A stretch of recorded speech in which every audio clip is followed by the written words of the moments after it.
ఓం నమ శివాయ. కార్తీక మాసంలో ప్రతిరోజు చాలామంది దీపాలు పెడుతూ ఉంటారు. ఇలా కార్తీక మాసంలో దీపాలు పెట్టడానికి అవకాశం లేనటువంటి వాళ్ళు పోలిపాడ్యమి రోజున దీపాలను వెలిగిస్తారు. ఈరోజు పోలిపాడ్యమికి గల ప్రాముఖ్యతను గురించి తెలుసుకుందాము. ఉమ్మడి కుటుంబంలో చిన్న కోడలైన పోలి దైవభక్తితో పాటు సహనశీలి. అత్తగారు అహంకారంతో పోలిని పూజ చేయనిచ్చేది కాదు.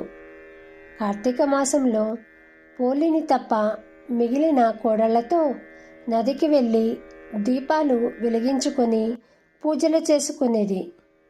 పోలి మాత్రము అత్తగారు తోడికోడళ్ళు వెళ్ళగానే పెరట్లోని పత్తి చెట్టు నుంచి కాస్త పత్తి తీసుకొని కవ్వానికి ఉన్న వెన్నను తీసి పత్తికి రాసి దీపం వెలిగించేది.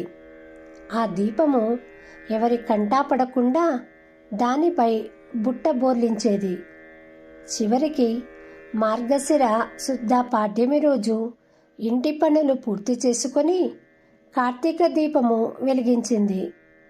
మిగతా వారు నివ్వెరపోయేలా పోలి నిష్కలంక భక్తికి మెచ్చిన భగవంతుడు శరీరముతో స్వర్గానికి తీసుకువెళతాడు.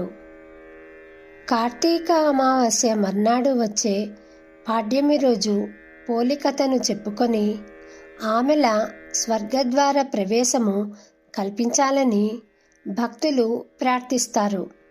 నెల రోజులు ఎలాంటి నియమాలు పాటించని వారు కనీసము పోలి పాడ్యమి రోజు 30 ఒత్తులను వెలిగించి నదిలో వదులుతారు.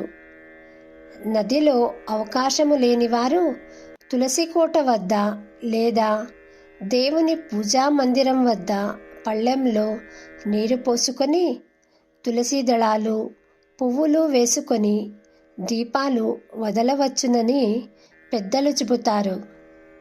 ఇదండి కార్తీక మాస ఫలాన్నిచ్చే పోలి పాడ్యంకి ఉన్న ప్రాముఖ్యత. శుభం భూయాత్.